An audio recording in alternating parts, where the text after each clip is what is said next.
consultant was appointed, and together with a team of key nursing leaders from both private and public sectors, and full participation of the executive of the Guyana Nursing Association, the bill was drafted and reviewed to ensure that it captured the pertinent issues in our nursing sector to ensure compliance with global standards and simultaneously ensure that it reflected our local cultural settings, and end of quote. Mr. Speaker, this bill became law in 2019.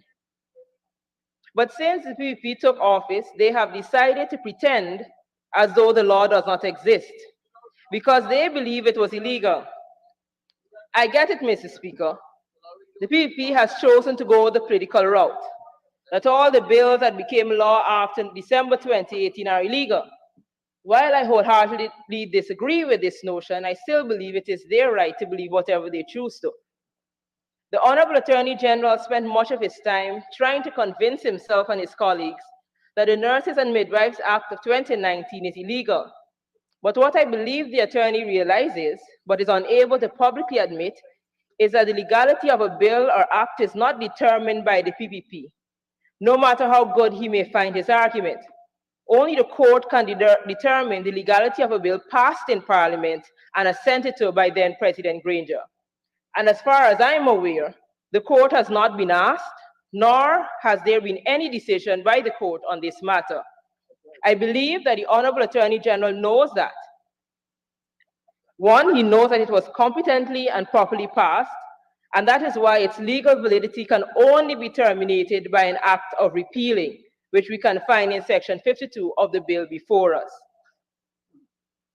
What I have an enormous problem with, Mr. Speaker, is that while this 2022 Nurses and Midwives Bill is before this House, the question begs, what is happening with all of the authority that the 2019 Act gave to the Council? Who has taken up that authority? The life of the Council ended in 2021. Who approved and marked the examinations of the nursing students? In the regulation of the Nursing Council, there are standards for the establishment of nursing schools. In the absence of a council, what agency authorized the establishment of a new school? I have been advised, Mr. Speaker, that the Ministry of Health, through the Health Science Department, established their own examination committee, issued forms to students to write the exams, and keep telling the nursing students they will be licensed at some point in the future. Is this what we have gone to? There are nursing students in each government nursing school which were indexed by the General Nursing Council. That is deemed illegal according to the Honorable Attorney General. Are the government nursing schools that are supervised by the Ministry of Health now illegal since you were utilizing the 2019 Act?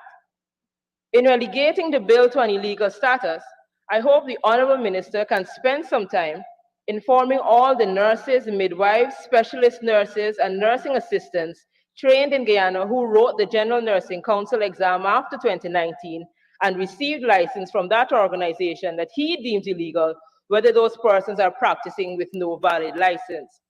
You see, Mr. Speaker, the Minister of Health and the PPP have created a myriad of issues for themselves in trying to actualize a political stance that makes no sense logically or legally.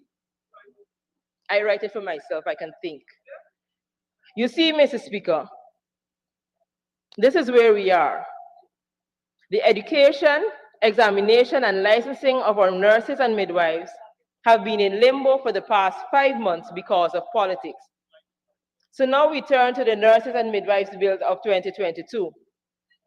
When comparing to the 2019 Nurses and Midwives Act, with the version before us today for debate, there are some fundamental changes being made to the 2019 Act that would concern anyone who is interested in building and expanding the nurse fraternity and ensuring that proper systems are in place. The decision by the Minister of Health to come to Parliament with these amendments, that quite frankly goes against the best practices followed by our CARICOM brothers and sisters, and even further afield, is quite disheartening. Mr. Speaker, we celebrated our nurses last week, and there were many accolades going around. But if you were to ask any nurse, especially in the public sector, whether they feel valued, appreciated, or if their grievances are heard and acted upon, the answer would be a resounding no. The fact is, Mr. Speaker, our nurses are leaving in droves. Over the last 2 years, Guyana has lost 2/3 of the nurses trained in Guyana to migration, and nurses continue to leave. What the Minister and the Ministry of Health, what has the Minister and Ministry of Health done to keep nurses in Guyana? Where is the nursing strategy to retain nurses? Where are the brilliant minds that wrote these amendments? If we are to be honest, Mr. Speaker, most of the professionals in our public service are leaving. And I can guarantee, Mr. Speaker, that if this bill is implemented in its current form, this would further reduce the confidence of nurses in the system under which they have to function. What is striking, however, is the part of the 2019 Act that the Honorable Minister chose to omit in the bill before us. These omissions leave way too many questions. They leave way too many questions that the Minister has so far not answered. I know he's not here, and the Attorney General seems not to have read the bill. Way too many questions. And I'm hoping that by the end, after all that my colleagues have said, he would have some answers to us as he closed the debate. Mr. Speaker, in Part 2, Section 5, Sections A, H, and I, subsections A, H, and I of the 2019 Act were omitted from the bill before us. I would like to focus a little on subsection H, which states that the Council shall have power to determine the programs of training and the curricula of study to be followed in the training of nursing personnel. If the Minister of Health has decided that the Nurses and Midwives Council should no longer oversee the programs of training and the curricula of study to be followed in the training of nursing personnel, who will? Which agency or organization does the Minister intend to make responsible for this important task? This cannot and must not be taken flippantly, and this grave omission must be rectified. A regulated body, according to the ICM, is the agency that should be responsible for establishing the standards for the training in nursery and midwifery.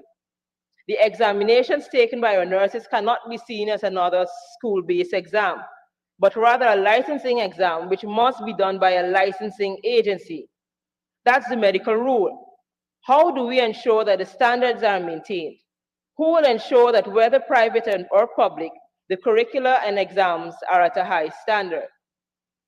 Mr. Speaker, in Section 9 of 2019, the Act states that a member shall hold office for a period of 3 years and shall be eligible for reappointment or re-election. However, this 2022 bill before us states that the members who are not ex officio shall hold office for a period of 3 years and shall not be eligible for reappointment or re-election. Mr. Speaker, the only ex officio member stated in this bill is the Chief Nursing Officer. This council is supposed to hold up these 15 persons. Mr. Speaker, anyone who has held office on any board or council would understand the importance of institutional memory and also be able to, and the need to retain someone who could help the organization to reach its goals and effectively fulfill its mandate. Why then would the state suggest that once you served on a council once, you cannot serve again? Who can gain from this? The PPP would be better off giving themselves term limits than attempting to limit the ability of persons to contribute to the Nursing and Midwives Council in a meaningful way. Further, Mr. Speaker, to prevent a repeat of the current situation in Guyana where there is no functioning nursing council, the Act should make allowance for some measure to be in place to ensure continuation of the functions of a council, either by the extension of service by the previous council members or the elections of an interim council. Back in 2019, Mr. Speaker, we did the requisite consultations before we brought a bill before the House. The question now is, was any consultation done before the minister brought this bill to the House to be debated? Who exactly was consulted? Because based on what is before me and the conversations I have had, many persons are discouraged, concerned, and worried about how these changes would impact the nurses, nursing, midwifery, and all those who may have to engage. I am advised, Mr. Speaker, that a regional body in partnership with the Caribbean Nurses Association has registered its concern on a matter which was brought to their attention regarding this particular bill. And I quote, "It is the considered opinion of the regional nursing body that the nature of the concerns expressed violates the professionalism of nursing in Guyana by removing its autonomy to self-regulate, a vital criterion for the profession. Consequently, this could compromise standards of nursing, education, and practice within Guyana. Even more egregious is the potential negative impact on safety in nursing practice and patient care outcomes, given the globally recognized critical role of nurses in healthcare systems," end of quote. Mr. Speaker, the fact is that we needed a new bill. The old bill didn't work. In 2019, we brought a new bill that became law. The PPP has chosen to pretend that bill and that act does not exist. Fine, it's their political right to so do. But if you're going to come to this House with a new act or a new bill, you have to ensure that you, one, do the consultations with those that will be affected and ensure that what you bring to this House is helpful and will carry whatever it is forward. The way I see it, Mr. Speaker, this bill leaves much to be required. The 2019 Act was of a higher quality because we consulted. The bill falls short of international best practices, which should be looked at before I think we should pass this in this House. So I would like to suggest that the Honorable Attorney General just take these that came from myself and my other colleagues under consideration before passing this bill. Thank you. Thank you, Honorable Member, Ms. Tabitha Sarabo-Halley, for your contribution to close the debate. Call on the Honorable Attorney General and Minister of Legal Affairs, Mohammed Anil Nandla.